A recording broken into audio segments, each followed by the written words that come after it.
Soma Yohana 13 fungu la kwanza. Basi kabla ya sikukuu ya Pasaka, Yesu hali akijua ya kuwa saa yake imefika. Kabla ya sikukuu ya Pasaka, Yesu akijua hali saa yake imefika, atakayotoka katika ulimwengu kwenda kwa Baba. Atakayotoka katika ulimwengu kwenda kwa Baba. Naye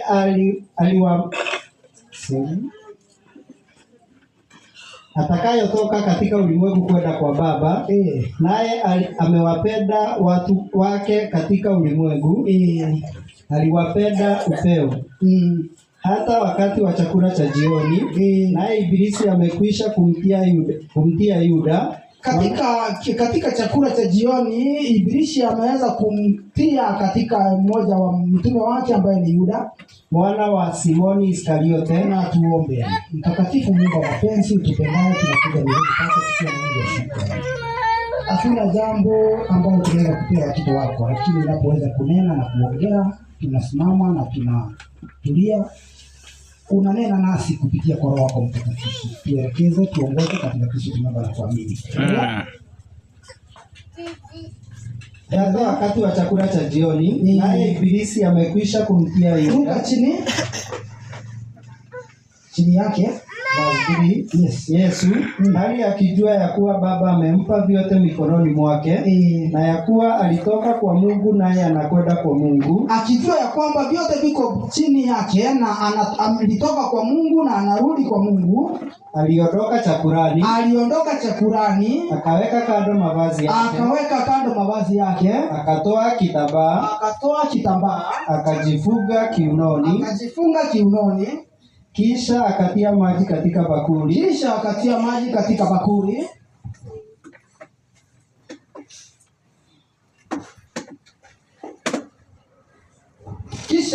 maji katika bakuli. Akaanza kuwatawadha wanafunzi miguu.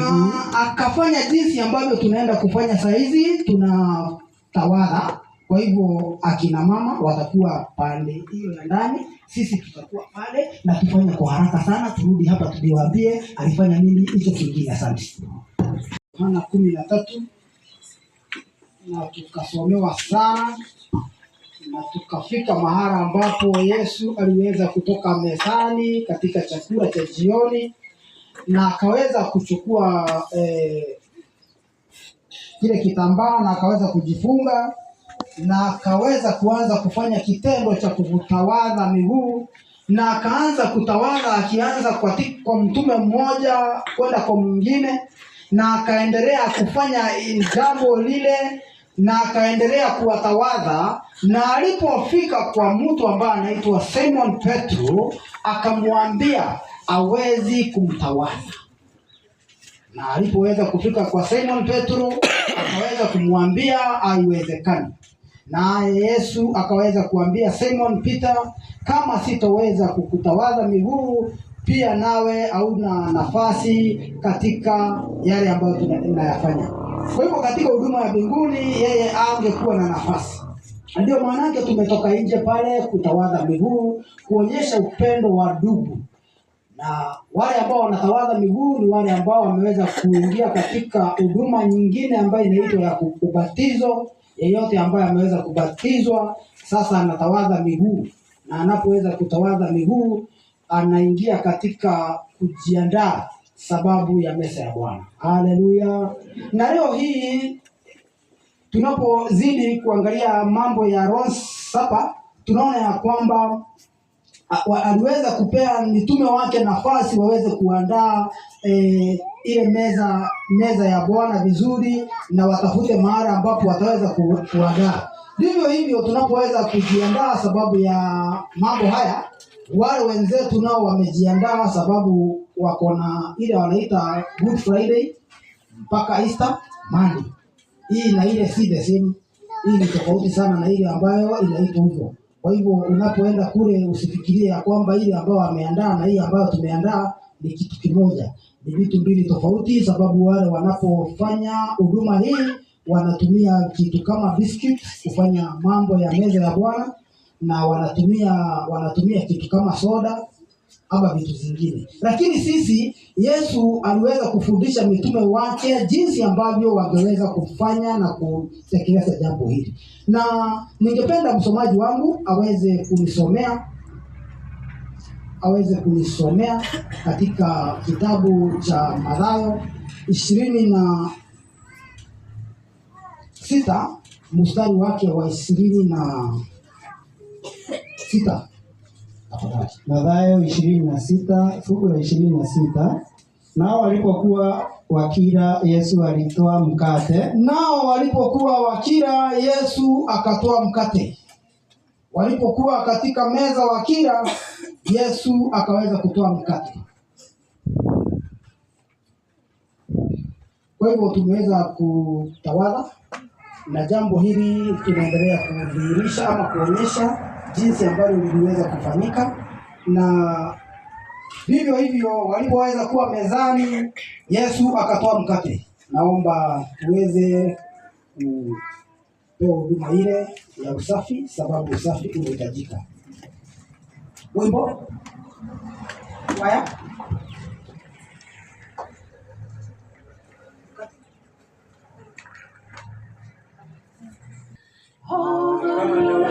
Bwana Yesu alichukua mkate, akashukuru kuwaonyesha mwili wake uliotapishwa. Agano la Bwana Yesu alichukua mkate, akashukuru kuwaonyesha mwili wake uliotapishwa. Asante. Akachukua mkate. Akachukua nini? Maandiko yanasema ya kwamba alichukua mkate. Mzee waonyeshe ni mkate.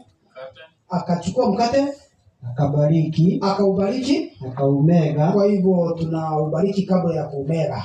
Kwa hivyo mzee, tutapiga magoti. Mzee ataomba, tunapiga magoti na mzee hapa mbele sababu ya nini? So mzee ataomba.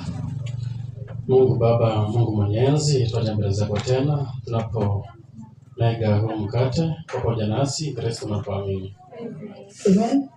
Kwa hivyo mzee, endelea kumwega ili waone vile unamwega mkate. Huyu ni mkate ambao ni wa kutengezwa. Ni mkate wa kutengezwa ambao umetengezwa na ngano zetu za kutoka shambani, na ukatengezwa jinsi ambavyo mikate mingine hutengezwa.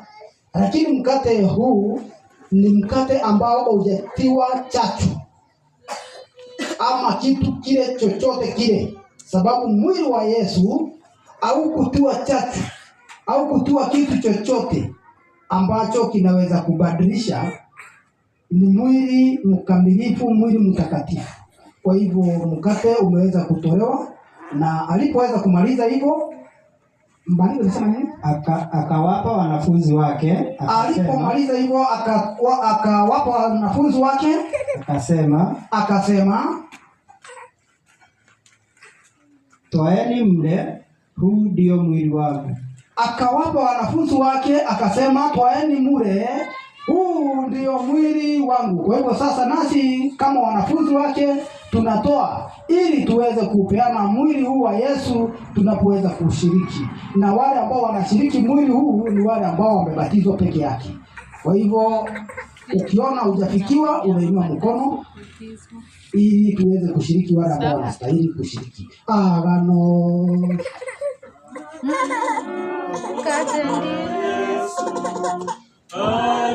alichukua mkate, akashukuru kuwaonyesha mwili wake uliotapishwa.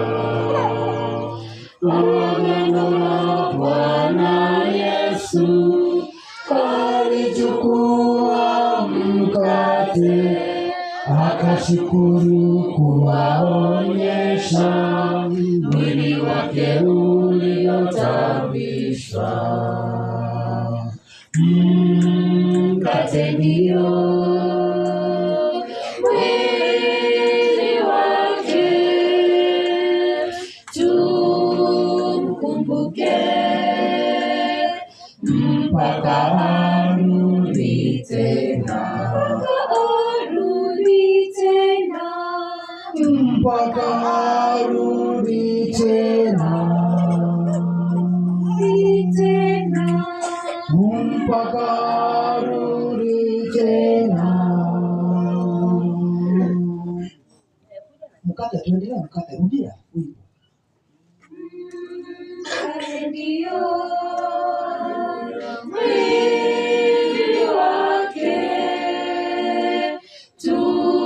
tumkumbuke mpaka arudi tena,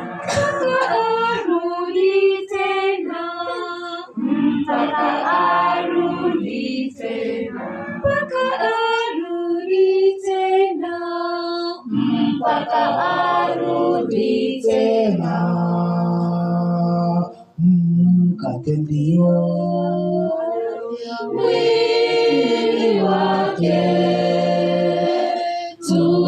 tumkumbuke mpaka arudi tena, mpaka arudi tena, mpaka arudi tena. Kuna mambo baadhi yake watu weza kuona kama ni mambo ambayo yalipitwa na wakati, lakini mambo haya Yesu anasema ya kwamba yatatendeka hadi tutakapoweza kukula tena mpya katika ufalme wa Baba. Amen. Kwa hivyo ningeomba kujua nani alikuwa apokee mkate ambao ni mwili wa Yesu ambaye hajapokea. Ishara mkono aletewe. Kwa hivyo wote wameweza kupata. Naomba ya kwamba wale ambao wameweza kupata waweze kuomba kwa moyo, kisha tutaweza kutumia. Asante. Wimbo namba 10.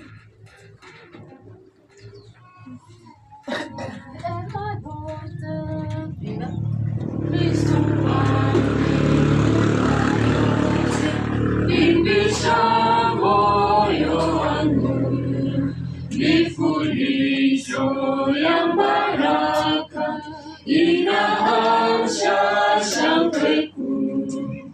Unifunza nikupende, nikuandame kote, moyo wangu ukajae furaha na tumaini. Namshukuru sana Bwana aniwezesha huku salama, niongoza hata kule nyumbani. Yesu alinitafuta njiani mbali kwake, akatoa damu yake nipone hatarini. Kweli mimi mwiwa ngumba wa neema daima, wema wako unifunge zaidi kwako Bwana, ili nisivutwe tena kukuacha emponya. Nitwalie moyo wangu uwe wako kamili.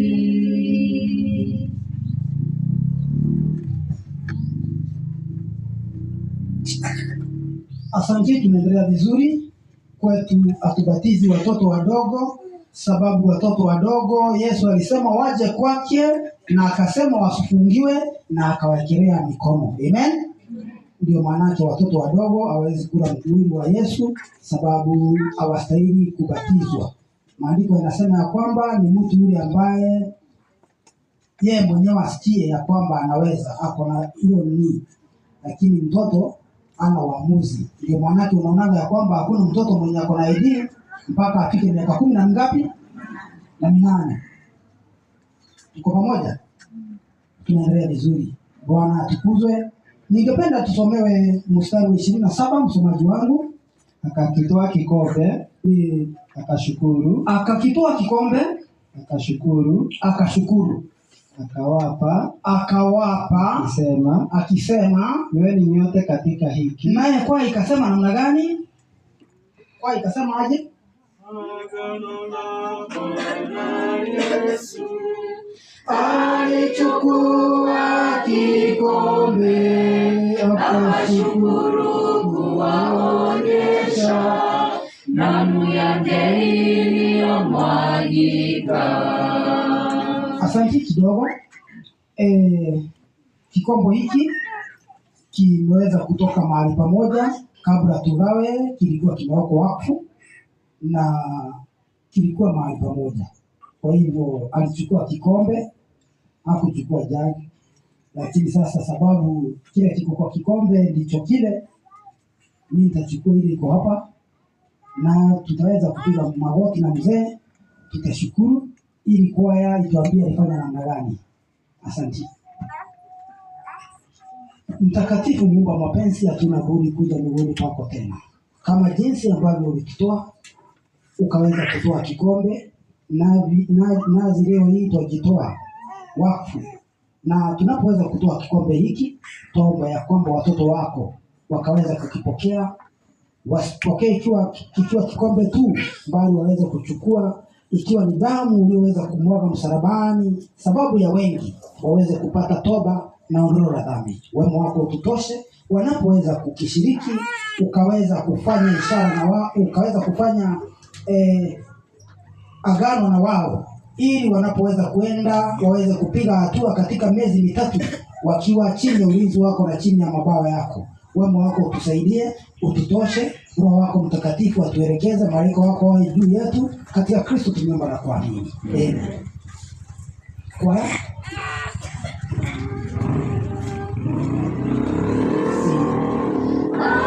alichukua kikombe, akashukuru, kuwaonyesha damu yake iliyomwagika. Agano la Bwana Yesu, alichukua kikombe, akashukuru, kuwaonyesha damu yake iliyomwagika. Kikombe hicho damu yake, tumkumbuke mpaka arudi tena, mpaka arudi tena, mpaka arudi tena. Kikombe hicho damu yake, tumkumbuke mpaka arudi tena, Mpaka arudi tena, mpaka arudi tena.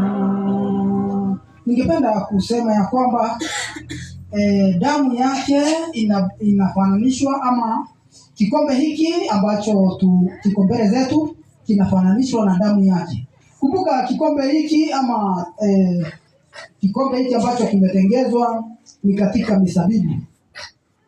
Ni katika misabibu. Si hatujanunua soda wala vitu zile zingine, ni misabibu ambayo tunafunzwa. Waadventista huwa wanafunzwa jinsi ya kutengeza ili isiweze kuchacha, sababu misabibu unaweza kuchacha. Sasa tumetengeza kwa umaarufu sana usiweze kuchacha, sababu mwili wake haukuwa umechacha. na tunawapea deacon waweze kupeana. Deaconesses waweze kupeana. Deaconesses. Sawa. Asante kwa kutukosoa. Tunakubali. Kikombe kwaya.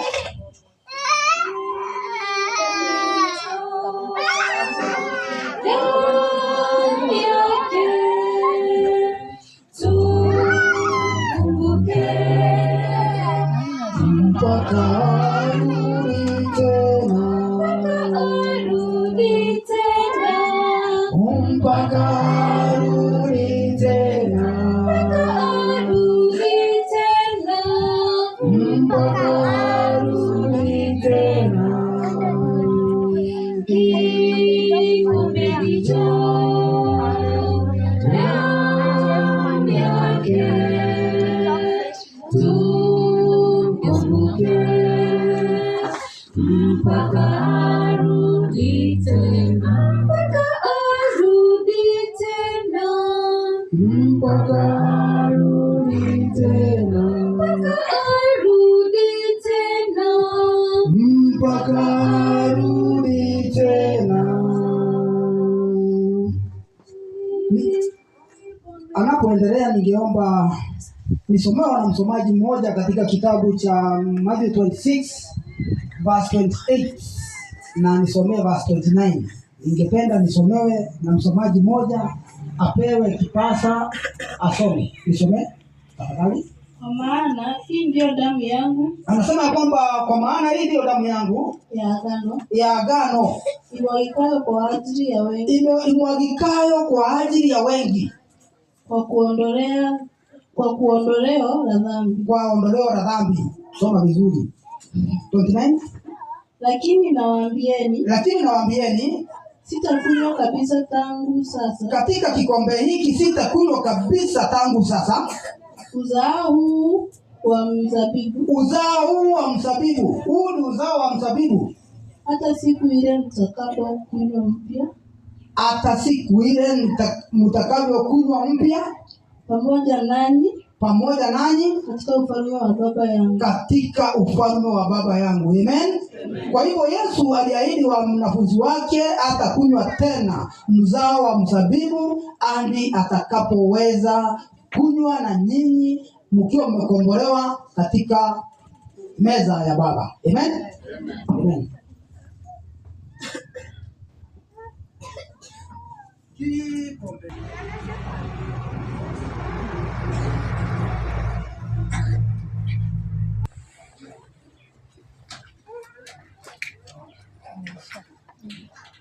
Maliza hapo chini nasema nini?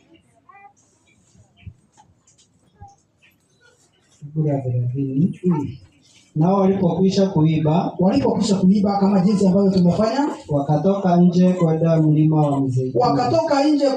wa Mzeituni. Na sisi hatuna mlima wa Mzeituni. Kwa hivyo sasa sisi nasi ambavyo tumeweza kuiba, tungependa kuweza kuwa na ushuhuda. Kisha tuweze kuwa na ushuhuda. Mtu yule ambaye ako na ushuhuda aweze kutoa ushuhuda. Tukimaliza tutatoa sadaka. Kisha nitaweza kutangaza maneno machache ambayo nitakaweza kuyatangaza. Nani wa kwanza ambaye ako na ushuhuda? Yes. Niko na mtu mmoja. Nani wa pili? Ushuhuda. Nani mwingine ako na ushuhuda? Kuna mwingine ako na ushuhuda lakini hawezi kutoka. Tunaweza mtolea tu ushuhuda wake. Atuambie tumtolee. Nani mwingine ako na ushuhuda? Kwa hivyo naomba mic iende pale nyuma kwa mama Kariuki. Ikikuja mbele wale wako na ushuhuda watasema ushuhuda wao. Kanisa Maranatha. Maranatha tena. Amen. Mimi siku ya leo niko na kitu ya kumshukuru Mungu. Kwa sababu kutoka Pasaka ile nyingine mpaka siku ya leo hapa katikati nimeona mkono wa Bwana katika familia yangu. Jambo la kwanza, kijana Kariuki, hata kama ni mshirika, hiyo ni familia yangu. Alikuwa mgonjwa akagonjeka sana. Hata mzee alihusika kwa haya mambo. Jino likawa tisho kwake, likamsumbua sana. watu wakaomba sana, lakini mwisho wacha niseme ni Roho wa Mungu alinifunulia ya kwamba atolewe. Na alipotolewa na daktari, complication ikakuja tena. Na hata hivyo tuliomba sana, pamoja na zile dawa alipokea aliweza kupona. Mjukuu wangu Oliver alikuwa mgonjwa. Sijui ule ugonjwa ulinipata, huo ndio ulikuwa kwa yule mtoto, na hatukuwa tunakulia kwa sahani moja. Huyo ni shetani alikuwa ameingia katika boma yetu, lakini hata hivyo mtoto alipotibiwa na kupitia kwa maombi Mungu aliweza kumponya, tukaona mkono wake. Mwisho tarehe 20 mwezi wa Februari, na mimi nikagonjeka ugonjwa ambao ulikuwa ghafla. Mimi sikuelewa, lakini wale wa mama pamoja na mzee waliponitembelea, yule mama ambaye alikuwa mmoja wa wale walipeleka hospitali alisuhudia jambo la ajabu. Hata mimi hakuwa amenieleza vile nilikuwa. Vile nilianguka, mimi nilipata tu hospitali pale Gitoro. Lakini hata hivyo, pamoja na maombi yale yaliombwa na kanisa zao nilitumana, nikiwa katika kitanda cha ugonjwa, sababu nililazwa nyumbani. Wasanimeka ndato kwa wiki. So waliomba. Majirani wale walikuwa wakinitembelea. Nilikuwa nawaambia tu kile nahitaji kwenu. Chukueni hizi dawa, mimi sina nguvu, mniombee. Sababu mimi nilikuwa tu nasikia naenda. By the way nilikuwa naenda. Na wote walikuwa naomba. Na kanisa ikamalizia hata walipokuja nyumbani. Because najua hata nyumbani mlikuwa mnaniombea. Mliponitembelea kwangu mkamalizia yote. Na shetani akaweza kushindwa. Ningesema hivi wapendwa, sisi katika maisha yetu ama wakati wetu tuombeni. Kila kitu tuhusishe Mungu. Please, tuhusishe Mungu. Na another thing nikimalizia, tukae vizuri ama tukae vyema na majirani wetu. Sababu kama si majirani, mimi ningekuwa kaburini saa hii. Sababu watoto wangu kitambo watoke Muteria, nilikuwa nimepelekwa hospitali. Kwa hivyo nasema Mungu awabariki. Na tuendelee na hii safari ya mbinguni tukiombeana sana. Mungu ni mwema na siku zote. Bwana ni mwema hali yake. Asante. Ninasemanga hivi sababu hata kulala na kuamka si kawaida. Ushuhuda wangu ni mkubwa, na sijui kama nitatoa, lakini nitaweza kupisha ushuhuda huu. Kwanza ninashukuru Mungu kwa sababu ya kuweza kuwa hai siku ya leo. Maana ninajua kwamba ni Mungu ambaye ameweza kuniongoza tangu nizaliwe. Ninajua kuna hata wale ambao tulizaliwa nao wakati mmoja, hata wengine wako hai. Nashukuru Mungu kwa sababu 2024 niliweza kupata ajali. Na nilipopata ajali, ubongo ulikuwa karibu kushikana na damu. Ukiniangalia kichwa yangu, sikuzaliwa nikiwa hivyo. Na ninashukuru Mungu kwa sababu nilipoenda hospitali kwa sababu kuna mama tulikuwa tunapakana na yeye hapa, vile tulikuwa naambiwa na askari, aligonga spinal cord na akakufia hapo. Sasa hata wakati nilienda kuandikisha pale kwa polisi, hata huyo besi alishangaa kwa sababu ya kuniona, kwa sababu alikuwa anafikiria nilifanya nini, nilikufa. Nikaenda hospitali, nikatoka hospitali, nikakuja kukaa hapa kwa brother yangu. Nikakaa brother yangu karani wale wanamjua. Nikaenda nikakaa hapo, nikakaa kama nimepona. Yeye anaongea mambo ya mwezi wa 5 huko, nikakaa sasa mimi nimepona kabisa. Nikaanza kushughuli kidogo, nikamaliza mpaka ikafika Disemba. Kufika Januari tena 2025, nikashindiliwa kabisa. Sasa siwezi kulala, siwezi kunyorosha mgongo hivi, ikanibidi nilale mwaka mmoja nyumbani. Nikabidi sasa kwetu ni huko upande wa Kilwa. Nikalala mwaka mmoja.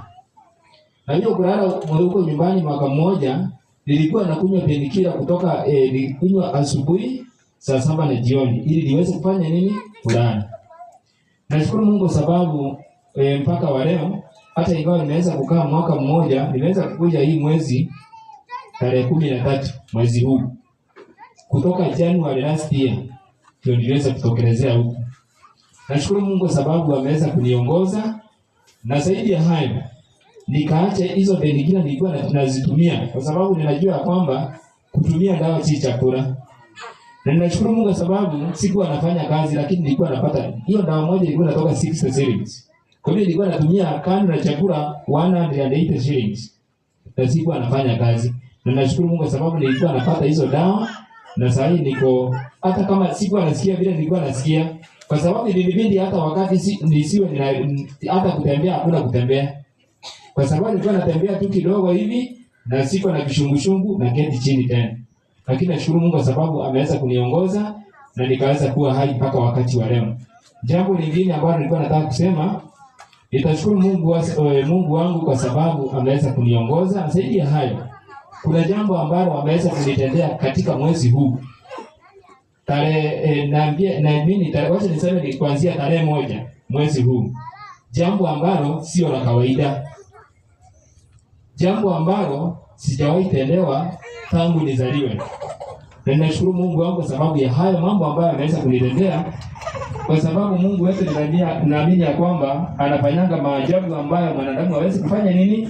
Kuyafanya. Kwa hivyo kile kitu ambacho nilikuwa nataka kusema, kila mtu tuweze kuishia Mungu wetu, maana najua kwamba Mungu wetu ndiye ako na maisha yetu. Na Mungu wetu azidi kutubariki. Asante Kida. Bwana akuangazia nuru ya uso wake na kukufadhili. Bwana akuinulie uso wake na kukupa amani. Amani ya Bwana iwe pamoja nawe. Bwana awabariki. Asante.